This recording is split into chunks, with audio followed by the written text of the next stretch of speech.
এটি হচ্ছে আমার ড্রাগন গাছ। এই গাছটি দেখুন কতটা সতেজ, ড্রাগনের ফুল এসছে দেখুন।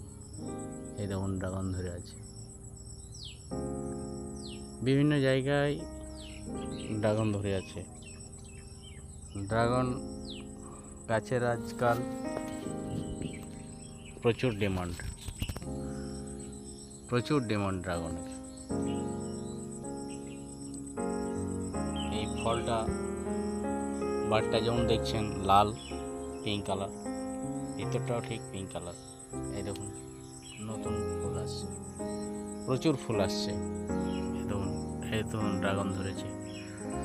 আরও দেখাচ্ছি আপনাদের। এই দেখুন ড্রাগন ধরেছে, এই দেখুন ফুল। এই ড্রাগন গাছটিতে প্রচুর ড্রাগন। এই দেখুন আমি ঘুরে ঘুরে দেখাচ্ছি। এই দেখুন ড্রাগন, এই দেখুন ভিতরে ড্রাগন দেখতে পাচ্ছেন। এই দেখুন ড্রাগন। এর আগে আমি অনেকগুলো ড্রাগন তুলেছি, ড্রাগন খাওয়া হয়ে গেছে অনেকগুলো।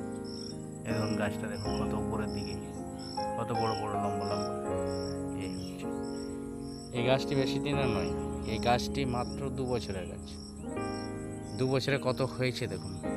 আমি মাত্র 4 পিস চারদিকে এই পোলটার লাগিয়ে দিয়েছিলাম, আর সেই 4 পিস থেকে আজ কত ড্রাগন হয়েছে দেখুন। এরপরে আমি প্রচুর ছাট করে ফেলে দিয়েছি, আমি বেশি রাখিনি, কারণ ড্রাগন যত ছাট করা যায় তত ভালো থাকে। এটা আমি কোনো রাসায়নিক সার ব্যবহার করি না। গাছটা কত সবুজ দেখুন, একদম সবুজ, পুরো সবুজ। দেখছেন ড্রাগন পাতাটা, এত পাতা নেই, আগা গোড়ার সমান। তো রাসায়নিক সার আপনারাও ব্যবহার করবেন, কেমিক্যাল সার বাদ দেবেন, রাসায়নিক সার। জৈব সারের ব্যবহারটা আপনারা খুব বেশি বেশি করে করবেন, কারণ জৈব সারে ফলের মিষ্টি। এই যে দেখছেন ড্রাগনটা, এই ফলটা এর আগে আমি গত বছর তো প্রচুর হয়েছিল, এবছরও শুরু হয়েছে। এই যে জুলাই মাস থেকে ড্রাগন ধরতে শুরু করে, এখন পর্যন্ত আমি প্রায় 7-8খানা ড্রাগন তুলেছি। এখন নভেম্বর পর্যন্ত এই ড্রাগন ধরতে থাকবে, কখনো কখনো ডিসেম্বর পর্যন্ত ধরে। আমি এটা তেমন পরিচর্যা করি না, আমি এটা মানে একটা ক্যাকটাস জাতীয় গাছ হিসাবেই ধরে নিয়েছি। হ্যাঁ, তাই এটা আমি খুব বেশি পরিচর্যা করি না। পরিচর্যা করলে হয়তো আরও বেশি বেশি ড্রাগন ধরতো। আমি তো কমার্শিয়াল পারপাসে কোনো জিনিসটা ব্যবহার করি না, যা কিছু হয় আমি বাড়িতে খাওয়ার। আমি একটা এক্সপেরিমেন্ট করি, প্রত্যেকটা গাছকে নিয়ে পরীক্ষা নিরীক্ষা করি যে এই গাছটার মধ্যে গুণাগুণ কী, এটা জৈব সার দিলে কেমন হচ্ছে। আমি রাসায়নিক সার দিই না, যে জৈব সারে গাছ সতেজ থাকে কি না, এটাই হচ্ছে আমার বিষয়। তো আপনাদেরকেও আমি অনুরোধ করব, আপনারা এইভাবে ড্রাগন চাষ করুন।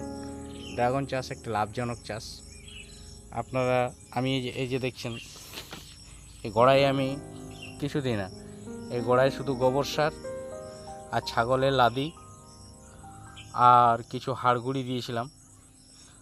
সামান্য সামান্য ভার্মি কম্পোজ আমি ব্যবহার করি। ভার্মি কম্পোজটা আমি ব্যবহার করি গোড়ায়, কারণ এখন বর্ষাকাল, এখন কিছু দিনই, এই যা দেওয়ার 1 মাস আগেই দিয়েছি। কোনো রাসায়নিক সার কিন্তু আমি কোনো সময় ব্যবহার করি না। তবু আমার গাছে দেখুন কোনো রকম ধরনের পোকামাকড় নাই, রোগবালাই নাই, সুন্দর গাছ সতেজ হয়ে আছে, আর প্রচুর ড্রাগনের ফুল আসছে। এই তো শুরু হয়েছে, এখন 12 মাস তো গাছ এটা নয়, কিন্তু নভেম্বর মাস পর্যন্ত এটাতে ফল ধরবে। তাই আপনাদের বলবো, আপনারাও জৈব সারের ব্যবহার করুন। জৈব সারের বিকল্প কোনো সার হয় না, স্বাস্থ্যের পক্ষে ভালো, ফল খুব সুমিষ্টি। আপনারা যদি সুমিষ্টি এবং সুস্বাস্থ্য চান, এই ড্রাগন ফল অনেকগুলো পেটের রোগের ওষুধ, অনেকগুলো রোগ সারতে সাহায্য করে। সুগার, প্রেশার কন্ট্রোল করে। পেটে যাদের প্রবলেম হয়, খাওয়া দাওয়া হজমের প্রবলেম হয়, তাদের পেটের হজম পেটকে ভালো করবে, ডাইজেস্টিভ পাওয়ার বাড়াবে।